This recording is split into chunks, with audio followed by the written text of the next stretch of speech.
Halo guys, welcome back to my channel. Pada kesempatan konten kali ini, saya mau ngebahas soal fisika, yaitu khususnya tentang force di bagian momentum guys ya. Jadi seperti biasa, kalian boleh download soal latihan konten kali ini di link di kolom deskripsi di bawah ini. Dan soalnya seperti apa? Yuk kita langsung lihat ya guys ya. Nah, soal ini ada esai guys, jadi kita akan lihat masing-masing guys ya. Untuk rumus dan formulanya kalian bisa review di part atau konten saya sebelumnya. Kita langsung lihat pembahasan dari yang pertama. What will be the comparison of the momentum of truck and roller skate when they move with the velocity of 10 meter per second? Take mass of truck is 1000 times bigger than roller skate. Jadi untuk rumusnya, untuk momentum itu kan mass dikalikan dengan velocity, ya. Kita tinggal membandingkan. Berarti ini momentumnya si truck dibandingkan dengan momentumnya si skaternya gitu ya. Nah, rumusnya itu adalah M kalikan dengan velocity-nya masing-masing seperti ini, guys. Nah, cuma mass-nya itu kan beda, guys. Yang ini kan truck, ini speed-nya truck, yang ini kan skater, yang ini skater. Kebetulan mereka bergerak dengan kecepatan yang sama, yaitu 10, ya. Nah, cuma perbandingannya, si truck itu kan jauh lebih besar ya, guys, ya, 1000 kali. Jadi kamu bisa masukkan perbandingannya kalau si truck itu dia 1000, yang ini 1, guys. Anggap aja misalkan skaternya 1 kilo, misalkan ya, walaupun itu juga nggak make sense, tapi perbandingannya ini kita boleh masukkan seperti itu ya, 1, trucknya itu 1000. So, jadi perbandingan momentumnya, yaitu momentumnya si truck dibandingkan dengan momentumnya si skater, itu perbandingannya adalah 1000 banding 1 ya, karena 10-nya itu bisa dicoret. Jadi ini jawaban untuk yang nomor pertama guys ya, 1000 banding 1 guys ya. Oke guys, kita lanjut ke soal berikutnya di soal nomor 2. Soal nomor 2 ini kalian akan belajar yang pertama kali adalah tentang yang namanya impuls.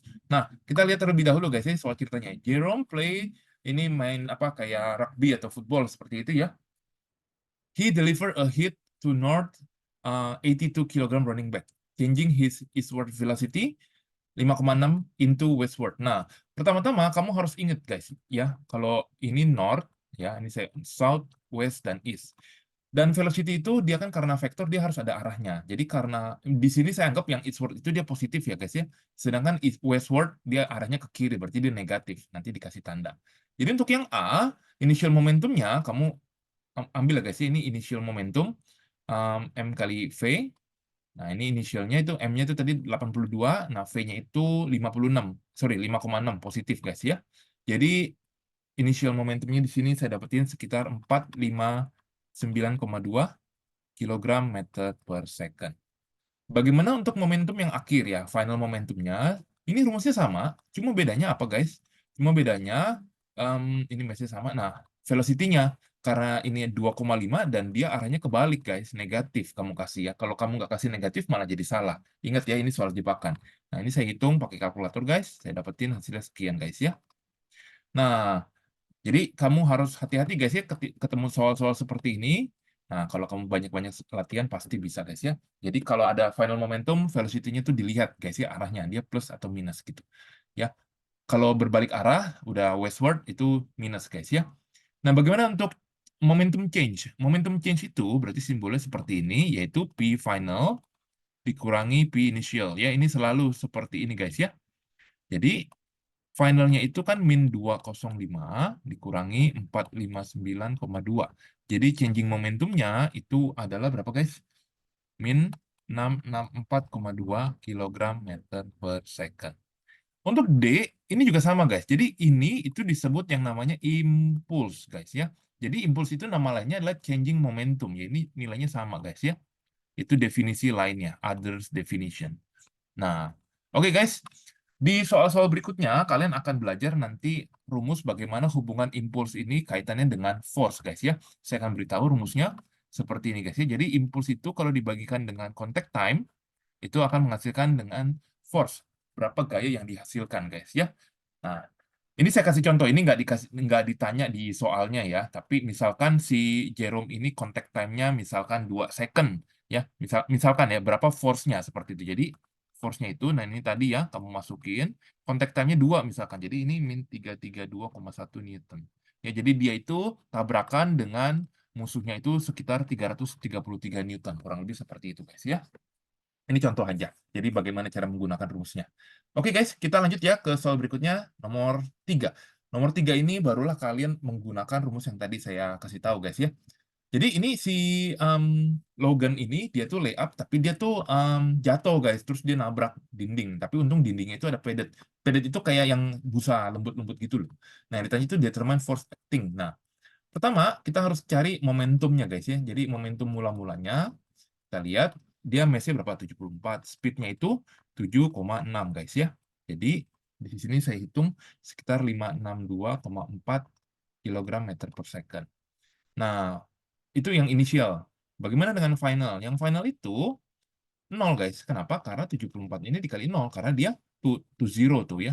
Kalian bisa lihat. Nah, berarti ini endingnya di sini 0 kg meter per second. Sehingga kalau dicari changing momentumnya atau impulsnya itu bisa didapetin dengan menghitung apa? P final dikurangi dengan P initialnya. Berarti 0 minus 562,4. Jadi sini kita bisa hitung ya. Jadi ini min 562,4 kg meter per second guys ya. Tapi ini bukan force. Nah, dikasih tahu kan apanya ini? Ini yang A berarti force itu tadi rumusnya changing momentumnya dibagi contact time. Nah, contact time-nya berapa? Jadi min 562,4 dibagi berapa itu? 0,16. Nah, berarti ini force-nya itu adalah min 3000. Saya dapetin pakai kalkulator guys ya. Minusnya nggak apa-apa, itu artinya minusnya itu arahnya berlawanan dengan arah geraknya. Nah, 3000-an.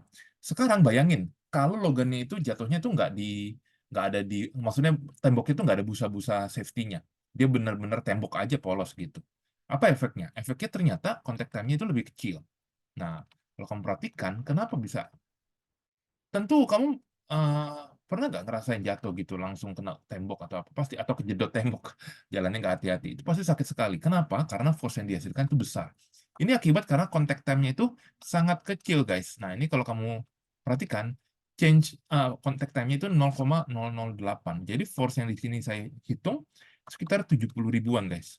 Kamu bisa perhatikan, bayangkan ya guys ya. Jadi dengan contact time-nya itu lebih sedikit, force yang dihasilkan lebih besar. Ya, jadi untuk biar nggak terlalu sakit, kamu kalau buat safety misalkan ada tabrakan, kamu harus memperbesar contact time-nya. Makanya beberapa olahraga seperti boxing, ya Mike Tyson salah satu atlet yang terkenal di boxing tinju, itu mereka pakai gloves sarung ya. Tujuannya itu untuk biar mereduce force-nya dengan cara memperbesar contact time-nya seperti itu guys ya. Oke guys, jadi ini jawaban untuk yang nomor 3 guys ya. Kita akan lanjut ke soal berikutnya guys ya. Ini soal ekstra saya tambahin. Kita lanjut ke soal nomor 4-nya. Ini sama. Cricket is sport player play with bats and ball ya. Bats itu pemukulnya, ini ballnya. Nah, kayak gini. A cricket player hits a ball with a bat before the ball is hit. It is moving to the left with the momentum of. Oke ya, jadi momentumnya dia udah kasih tahu ya. Initial momentumnya adalah sekian. The bat contact the ball sekian. Dan habis dipukul, bolnya itu jalan ke kanan, 6,7 seperti itu. Calculate the mean force. Nah, ini langsung ditanya itu mean force. Jadi, kamu harus hitung impuls atau changing momentumnya dulu. Berarti kan P final dikurangi P initial, guys ya. Jadi, P finalnya berapa nih, guys? P finalnya itu 6,7 ke kanan. Nah, ini kita anggap positif ya, guys ya. Yang ke kanan ini positif. Yang ke kiri ini negatif. Jadi ini 6,7 kurang 4,2 ya. Harus dihitung seperti itu guys ya.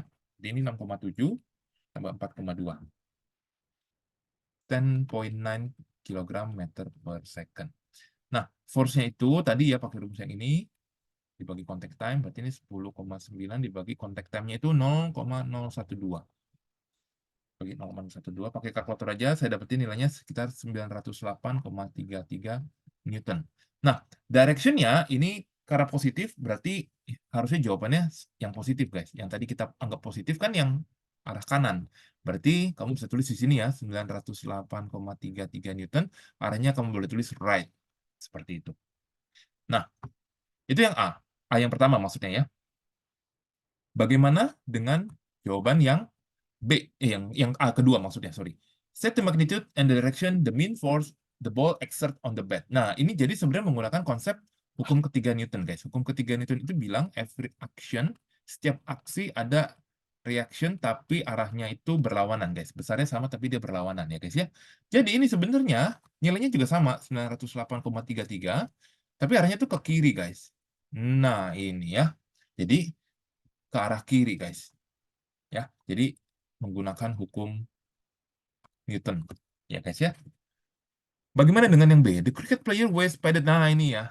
Padded protective equipment. This protective equipment reduce the risk to injury, bla bla bla bla.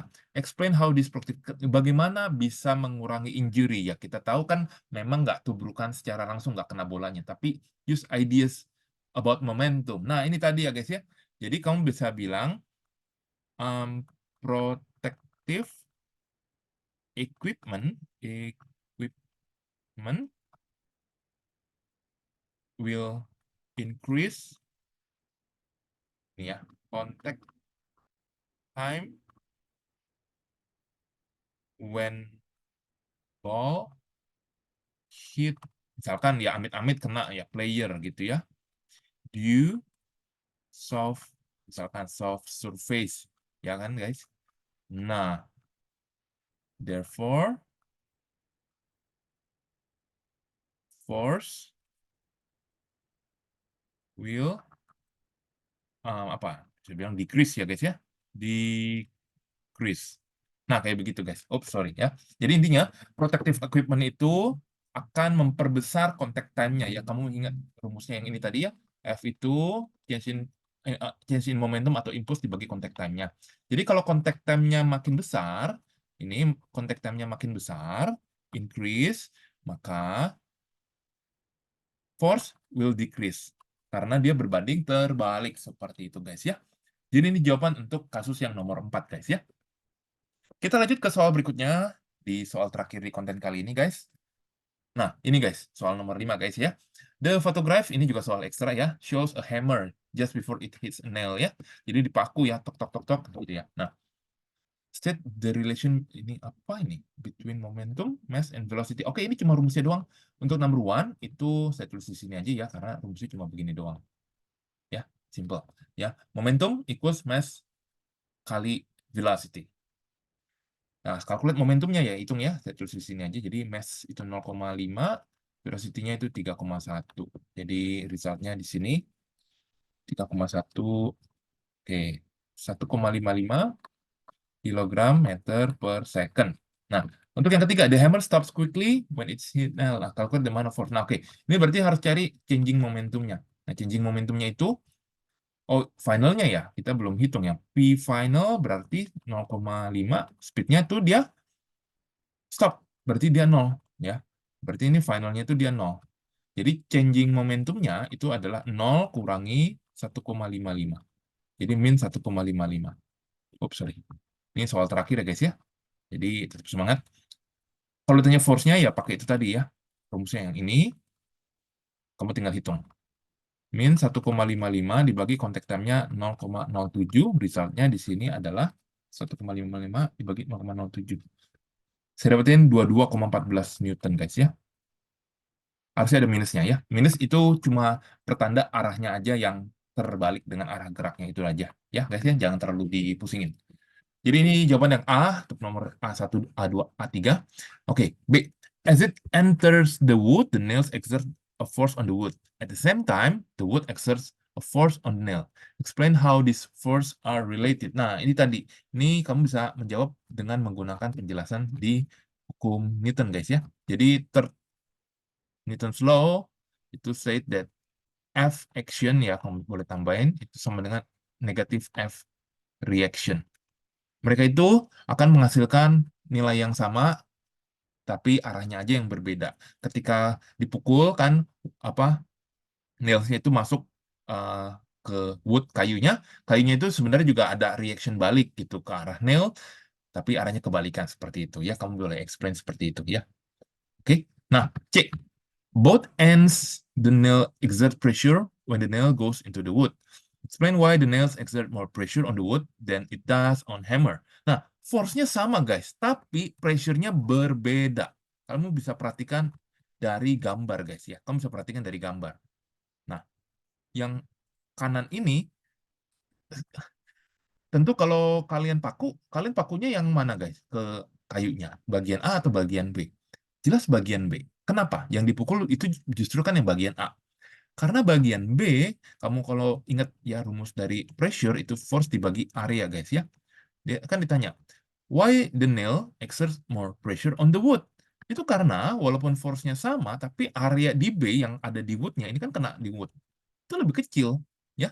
Kalau smaller area itu makes bigger pressure seperti itu guys ya.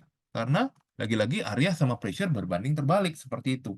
Ya guys ya. Kalau yang di A itu kan dia lebih besar areanya. Jadi pressure itu lebih kecil. Seperti itu guys ya. Jadi kalian bisa menjelaskan dari sisi itu guys ya. Perbandingan terbalik antara area dengan pressure-nya guys ya.